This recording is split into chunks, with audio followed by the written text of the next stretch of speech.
Can you all hear our faculty today over there moving a Baptist? Can you all hear her? Can you say something? Yes. Perfect. Good morning. All right, you can start now. Thanks a lot, Sonia. Thank you. Okay.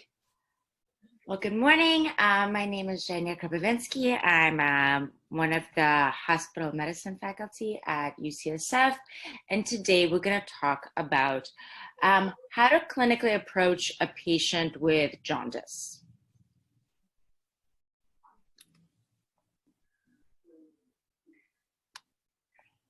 I don't have any disclosures. These is a brief overview of the subtopics we'll cover today, but we'll go one by one.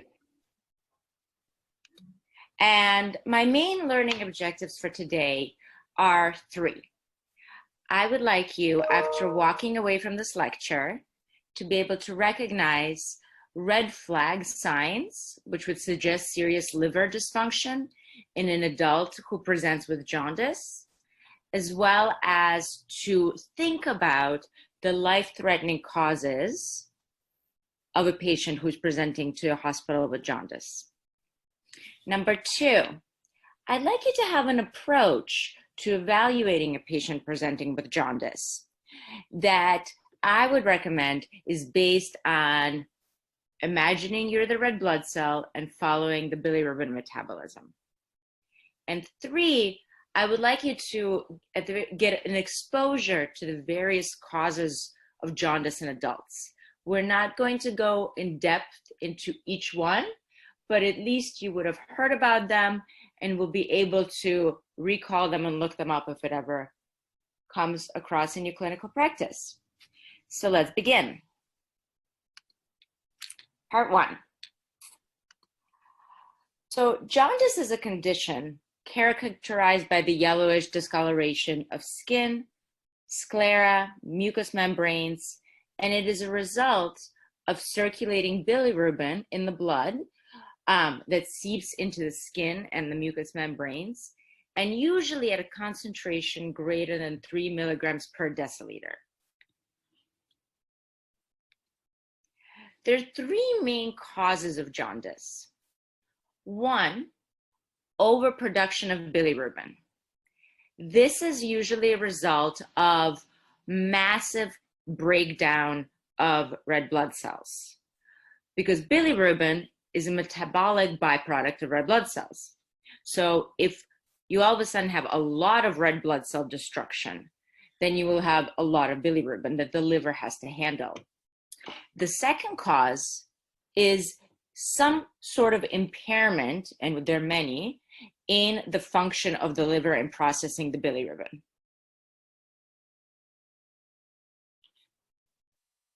And the third being obstruction of bile flow. Sorry, are we still recording?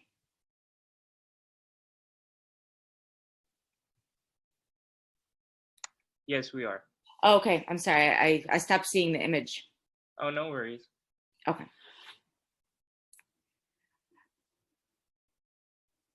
So what are the life-threatening causes of jaundice? So when I see a patient that is jaundice, I immediately think about the 3 things which are gonna alert me that somebody should go to the ICU or that somebody is at risk of dying. And those include acute liver failure, 1, 2, massive hemolysis, and 3, a life-threatening infection called cholangitis. And it is especially the first point, which is acute liver failure, which I want to pay close attention to. Red flag signs that I want you to remember that should alert you that somebody has acute liver failure and not just liver dysfunction is abnormal liver enzymes, as well as signs of especially altered mental status, coagulopathy, whether that's in labs or actual evidence of bleeding, low blood sugar, and ascites. If these 4 entities are present, these patients should typically be managed in the ICU. Okay, so very important. 3 causes of life-threatening jaundice are acute liver failure, massive hemolysis, cholangitis, and in my patients, I want to look for altered mental status to alert me that somebody should go to the ICU. Okay? A few more words on acute liver failure. Often patients will present with jaundice, and you will see transaminase elevations above 1,000. But that's not enough to say somebody has acute liver failure. In addition, they have to have a dysfunction of one of the main organs associated with liver failure, and typically that is encephalopathy, meaning they're confused, they're agitated, they could be having seizures, disorders of blood clotting, coagulopathy, or inability to handle the fluid in their body, resulting often in ascites and subsequently acute kidney injury. In sub-Saharan Africa, one of the most common causes of acute liver failure that we know now is actually infection with hepatitis E. It often presents at the same time as other viral hepatitis infections, including hepatitis A, or sometimes chronic hepatitis B patients who then get hepatitis E. Another not uncommon cause is alcohol intoxication. Isoniazid, which we prescribe as doctors for the treatment of tuberculosis, shock, hypotension, as well as acute fatty liver pregnancy. So these 5 causes are really important to keep in mind as etiologies for life-threatening liver failure, which will present with confusion, elevated transaminases, problems clotting blood, kidney injury, as well as ascites. Part 2. Okay, I think this is probably the most important part of the lecture in helping you understand or giving you an approach to think about how to start to figure out what is causing a patient's jaundice. So, there are many ways to evaluate a patient with jaundice. Some people use purely labs. Some people go about it clinically.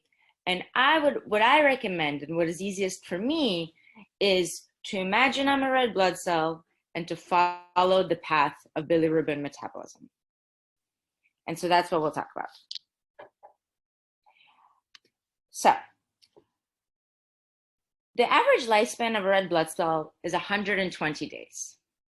After 120 days, it expires, and the red blood cell goes to the spleen, and it's chewed up into its component parts, which include unconjugated or indirect bilirubin. From the spleen, the veins take this bilirubin to the liver, where it is going to be conjugated, or in other words, made fat soluble, and subsequently excreted in either feces or urine. Okay? So anything that goes wrong in this process, from red blood cell destruction to its excretion from the body, can result in elevated bilirubin. Okay? So the first thing that can go wrong is you can have a massive increase in the amount of red blood cells that are destroyed. This typically occurs in the setting of hemolysis. What you will see if you check the lab values of these patients is that they will have significantly elevated unconjugated bilirubin because the red blood cells haven't even gotten into the liver yet. And they will have normal liver tests, normal AST, ALT, alkaline phosphatase. If you look at the urine of these patients, their urine will be, clear to slightly yellow colored and will not be darkened. I suspect in Cameroon, the most common causes for massive hemolysis include malaria. As you all know, patients will present with fever, as well as headache, as well as jaundice.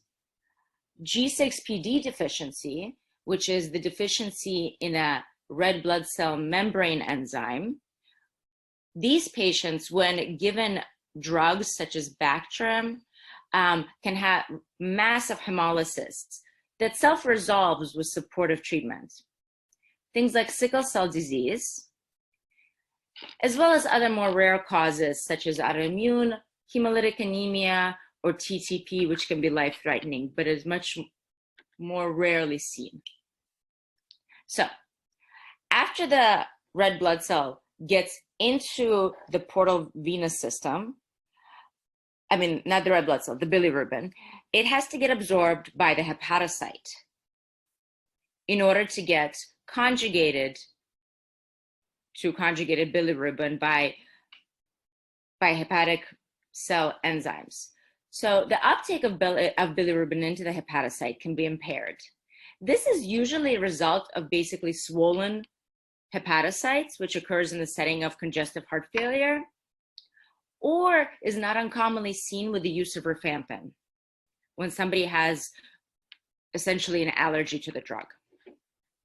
The next step, and this is a big category that already occurs inside of the hepatocyte, which is the basic cell of the liver, is you can have problems with conjugating your bilirubin from unconjugated to conjugated. And this can be a result of several disorders within the hepatocyte itself, but include problems with the conjugating enzyme, global dysfunction of the hepatocyte. And there are basically three flavors of this type of bilirubin metabolic disorder. You can have acute liver failure, either from virus or from a drug or from alcohol, and you will see significant elevation in conjugated bilirubin, right? Because we're already inside of the hepatocyte. But in addition, you'll see very, very high AST and ALT, usually over 1,000, and nearly normal alkaline phosphatase, which we'll talk about in a second. You can also have just inflammation of the liver, which is not associated with such severe lysis of the hepatocyte. And there you will see mild to moderate elevation of transaminases, usually 100 to 500, still normal alkaline phosphatase because we haven't gotten to the portion of the liver where it lives. And this can be a result of either acute infections or chronic scarring and infection where you have whole hepatocyte dysfunction. It can also be due to autoimmune causes like autoimmune hepatitis, as well as drugs. And we'll dive a little bit deeper into it in a few slides. So now the hepatocyte got into the liver. Now the bilirubin got into the liver, it got inside of the hepatocyte, it got conjugated. In other words, it has become soluble. And the next thing is going to happen is the hepatocyte is going to secrete the conjugated bilirubin into the bile canaliculi, into all of the biliary pathways within the liver. This portion of bilirubin metabolism and the disease it results with is usually called intrahepatic cholestasis. In other words, you've made your red blood cells into appropriately soluble bilirubin, but because of blockages in all of the bile ducts inside the liver, the bilirubin can't get out properly into the intestine, and it starts to get pushed out into the blood. Okay? So the main two processes that occur here is you can have congestion of the small bile ducts called the bile canaliculi, or compression or congestion of the large bile ducts. The bile ducts is where the alkaline phosphatase lives, which is an enzyme produced by the canaliculi system.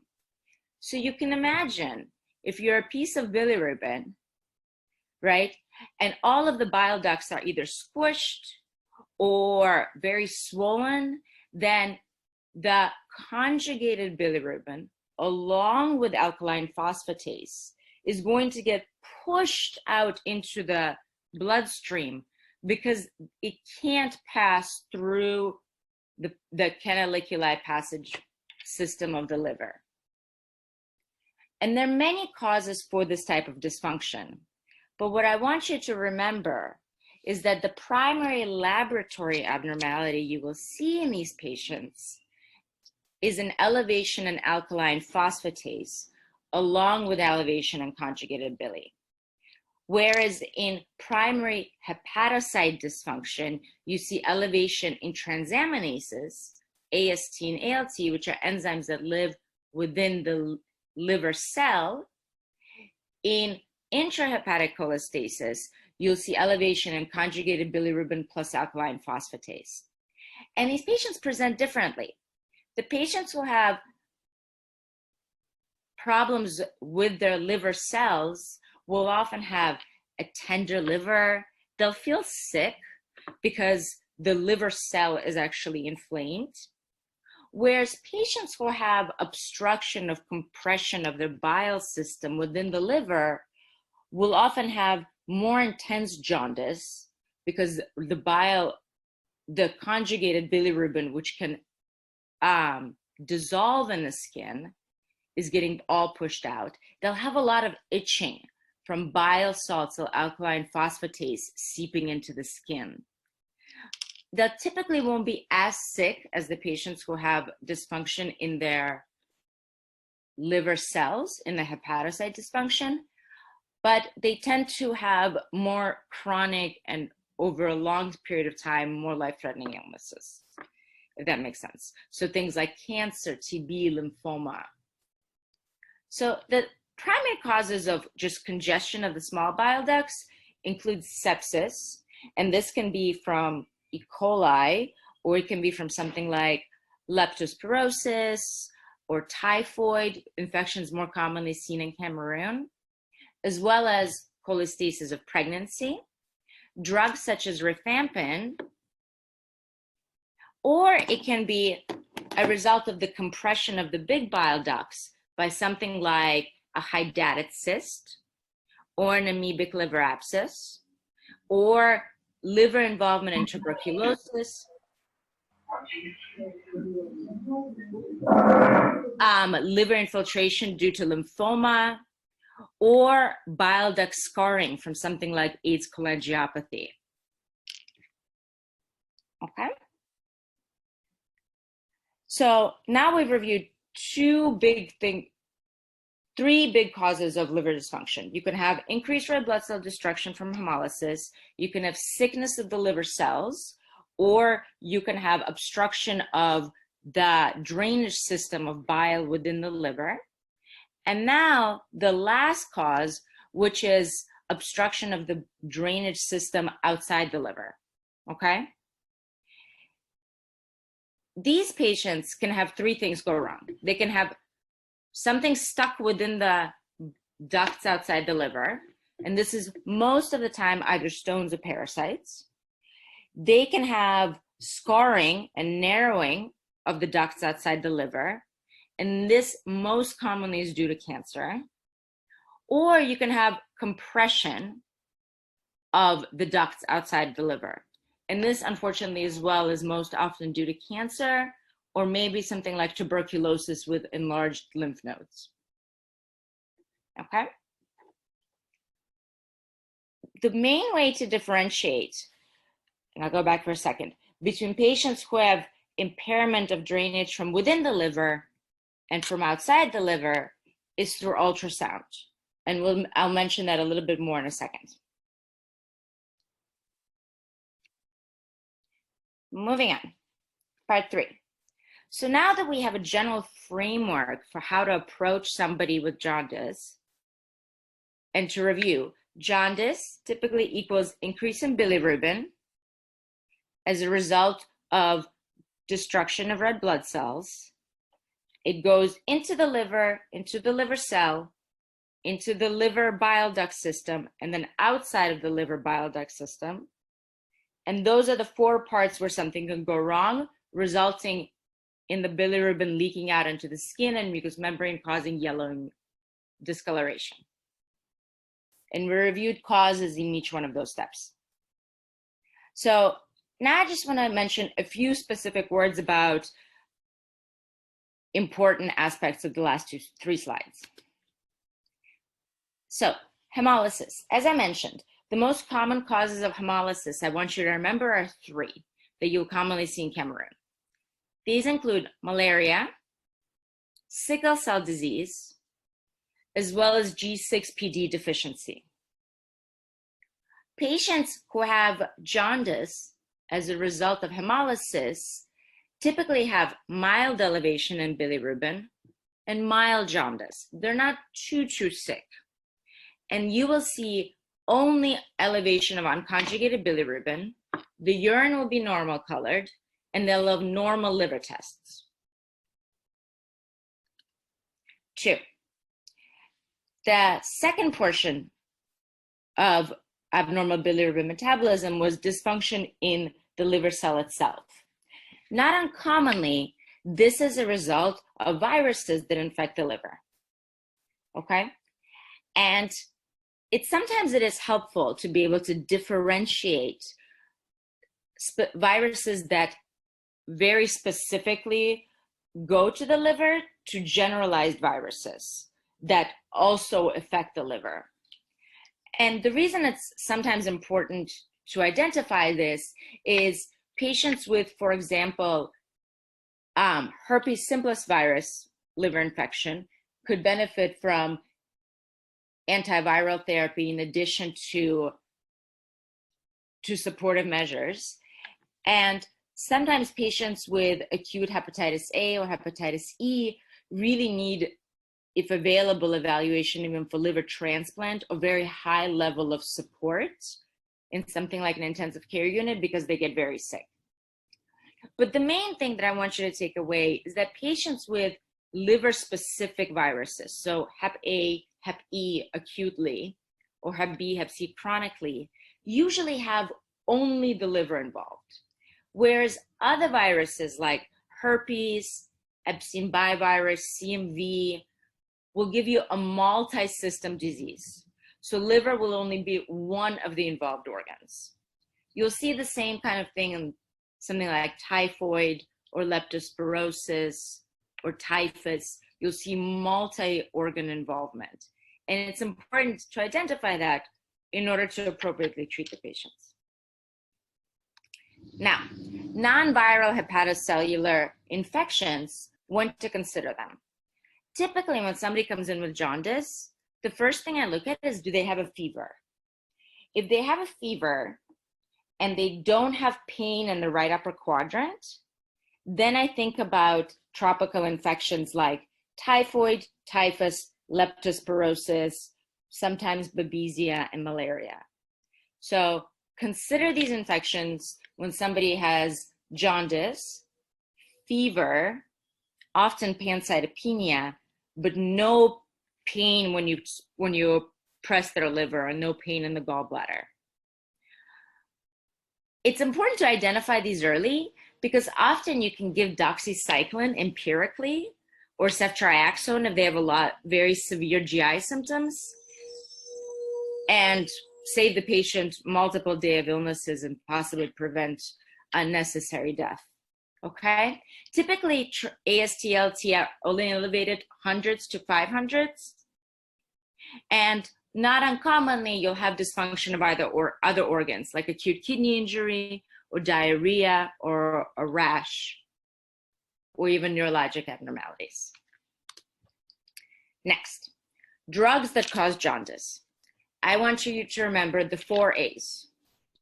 So, anti-TB drugs, those include rifampin and INH, which you all know well, antipsychotic drugs, anti-epileptic drugs, and antibiotics, such as gentamicin or erythromycin.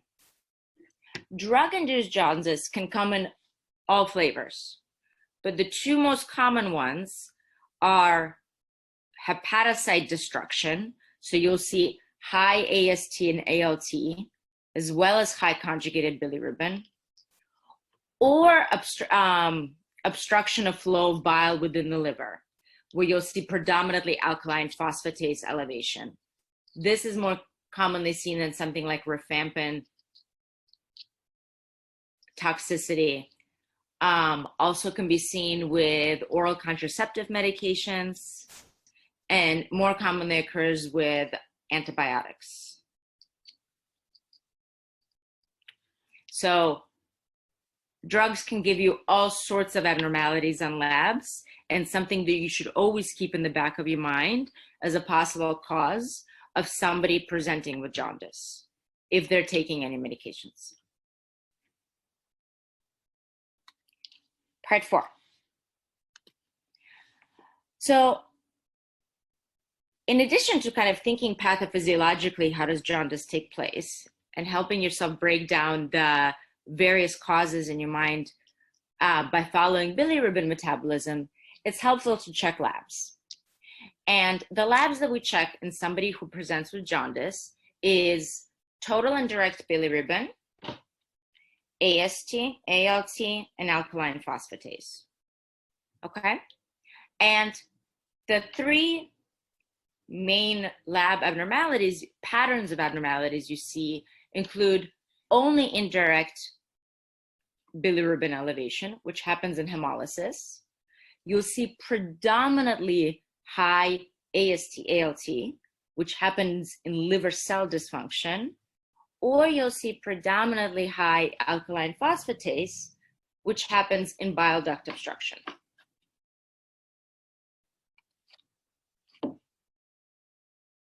This is a graph, a table representation of the same.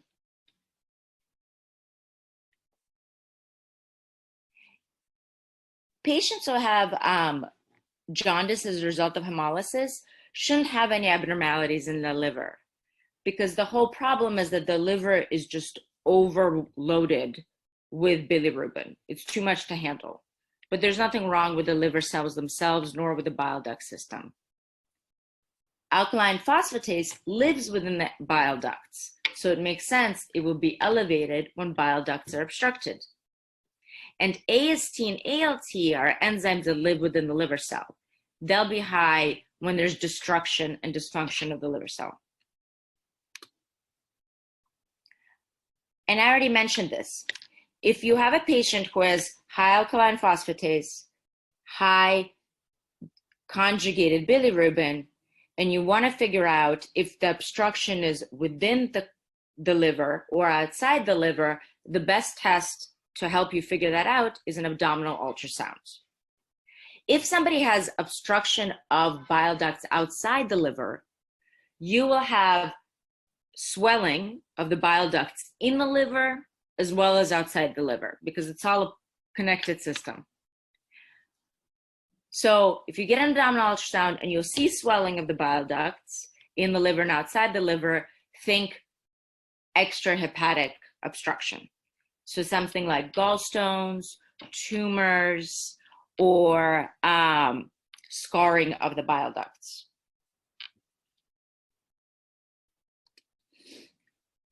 And this is an image of an ultrasound of somebody who has an obstructed cystic duct, which we call acute cholecystitis.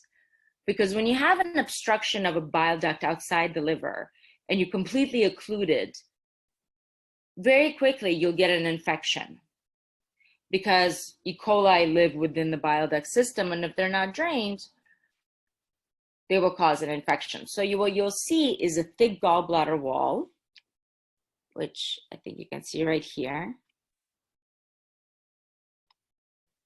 And this is a stone within the cystic duct. And so you'll see that on ultrasound. So typically the gallbladder wall should be just one very, very thin line, and it shouldn't really be enhancing. Part 5. Now we're going to take some time and go through cases, because as adults, we most of the time remember things when we encounter them in a patient. And I know I can't hear you, and so I'm going to ask if people can raise their hands for what they think is the correct answer, okay? So the first case is of a 20-year-old man who presents with 3 days of shortness of breath, fatigue, and jaundice. He was treated for a skin infection on his leg with Bactrim 1 week prior. He does not have any fever or any other systemic symptoms. What labs do you check, and what do you expect to find on the labs?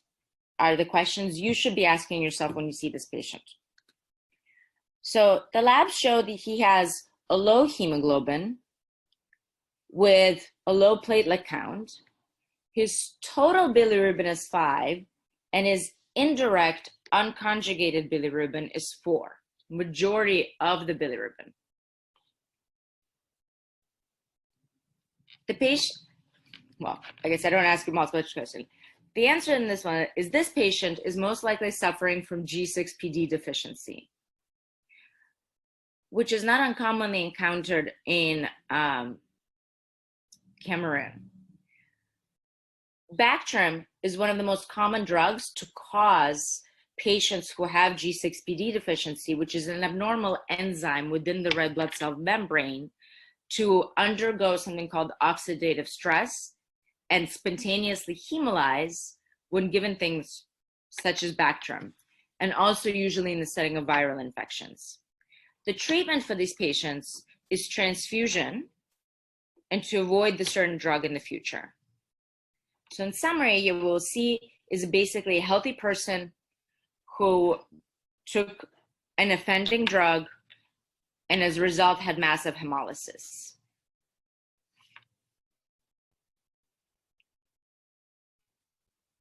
Case 2. You have a 50-year-old woman with an 8-day history of loss of appetite, nausea, flu-like symptoms, but no fever. She notes dark urine over the past 2 days, and on exam, she has tenderness in the right upper quadrant. Her total bilirubin is high, it's 4.5, with her conjugated bilirubin being 2.5 and unconjugated bilirubin being 2.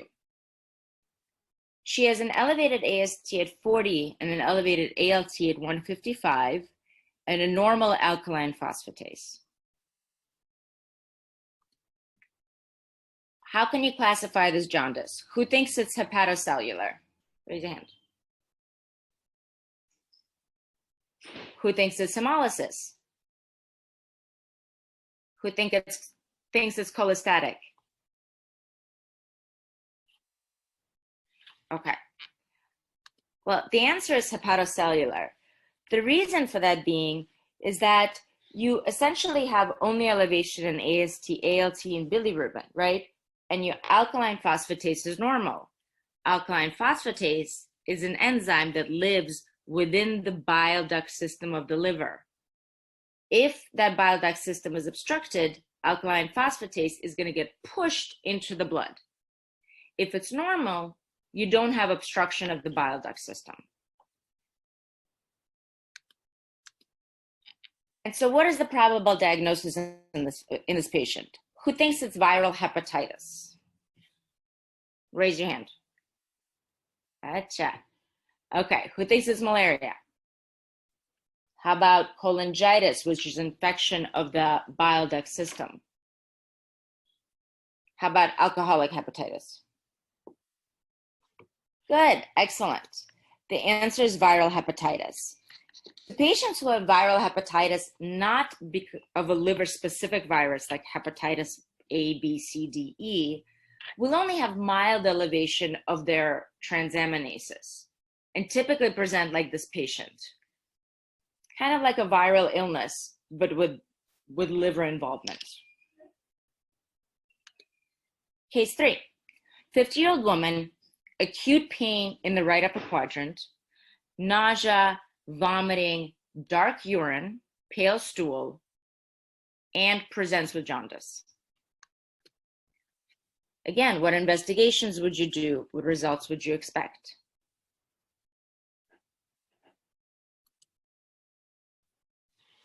So in a patient, as I mentioned, who presents with, in whom I'm going to be able to consider obstruction of bile ducts in the liver and outside the liver, in addition to labs, imaging is helpful. And so I often will get an abdominal ultrasound if my exam is highly suggestive of obstruction of bile ducts.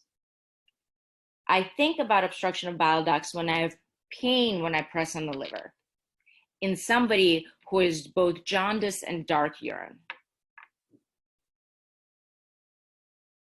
which are the clinical signs of high conjugated bilirubin. So her ultrasound shows me that she has multiple stones in the gallbladder, which you can see here. And she has a stone in the common bile duct, which you see here. A patient who has a stone in the common bile duct and stones in the gallbladder, we say has acute, and fever, we say has acute ascending cholangitis. If they don't have a fever, then they just have something called choledocholithiasis, which just means common bile duct stones. If you remember from one of the first slides, ascending cholangitis is one of the life-threatening causes of jaundice. So patients with life-threatening causes of jaundice will present with fever, pain in the right upper quadrant. It's acute. It's only 1 to 3 days of illness. They'll have dark yellow skin, dark yellow urine, as well as an ultrasound which shows stones in the common bile duct. Okay?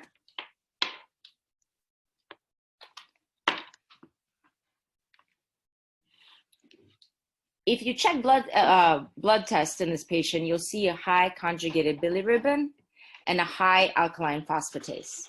And the treatment is often surgery and antibiotics. Case number 4. And I believe this is our last case. You see an HIV positive woman in clinic who's 28 years old. She's a single mother, she's unemployed. She stopped working 6 months ago because she's been so sick as a result of the HIV infection. She has HIV stage 4, but does not have any prior AIDS-defining illnesses. She's not on antiretroviral treatment, and her CD4 cell count is 4. She comes into clinic not to the hospital, with worsening pain in the right upper quadrant of the abdomen that's been slowly growing over 6 months. She is jaundiced on exam. She's quite itchy. And she also reports daily diarrhea, 6 to 8 episodes. Her stool is pale. Her urine is dark. Ding, ding, ding, which tells you she has high conjugated bilirubin. She's very itchy. She does not have a fever. And she has a lot of weight loss. She doesn't take any medications, and she's never had tuberculosis. On physical exam, she looks ill. She's very deeply jaundiced, but doesn't have any signs of chronic liver disease or cirrhosis. So she doesn't have ascites. She doesn't have caput medusa. She does not, her abdominal exam, there's no tenderness in the belly. She has a normal size spleen. And the rectal exam just shows loose stool without any blood. When you get labs, you see that she has a very high elevated bilirubin, a very, very high alkaline phosphatase, some of the highest I've ever seen in patients occur in a patient with HIV with this disease, and only mildly elevated AST/ALT, and no evidence of hemolysis and no evidence of viral infection of the liver. Okay, so this is a patient with advanced HIV who comes in with jaundice, diarrhea over 6 months, lots of itching, has a very low CD4 count, and you'll see very, very high alkaline phosphatase and very high bilirubin. What would you like to do next? Who would like to get a liver biopsy? Who would like to get an MRCP, which is an MRI that looks at the biliary system of the liver, if that is available? What about an abdominal CT scan? Who wants to treat her empirically with doxycycline? What about an abdominal ultrasound? Okay. Does anybody know what this patient has? So the correct answer is to get an MRI, which I realize is often not available in this setting, but is an important thing to think about.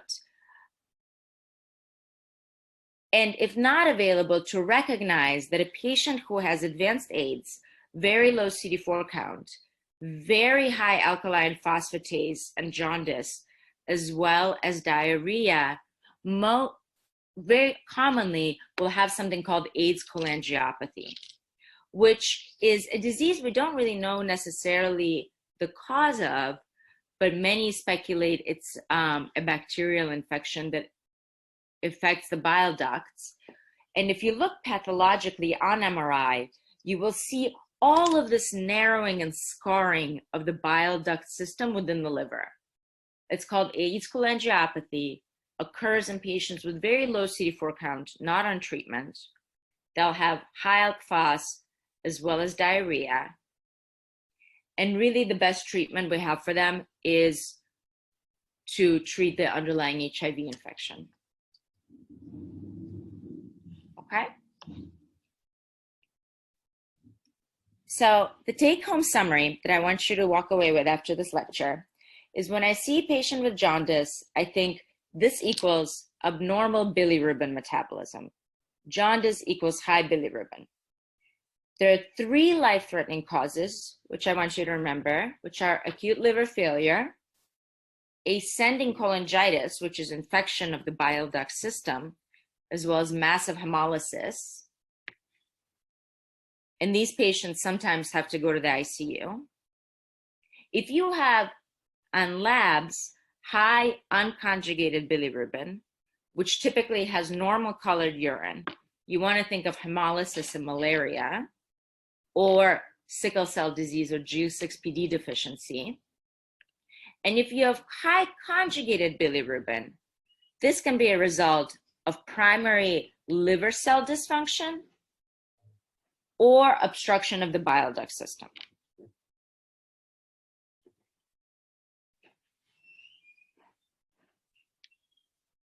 This comes to the end of our lecture. I've included a few more slides in this PowerPoint presentation because, as I mentioned, there are many ways one can approach to diagnosing a patient with jaundice, but I won't go over them, but they'll be available for your reference.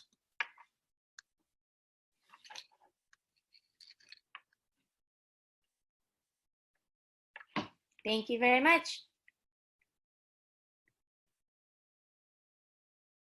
Are there questions?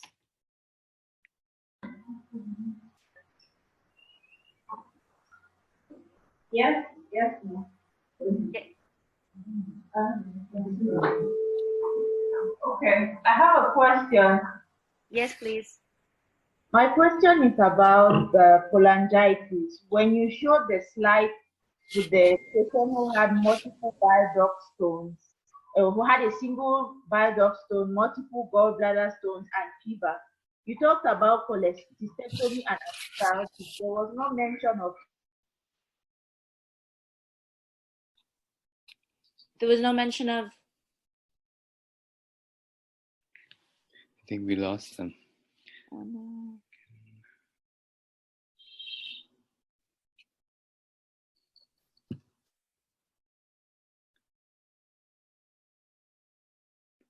Let's wait. Sometimes the internet gets slow.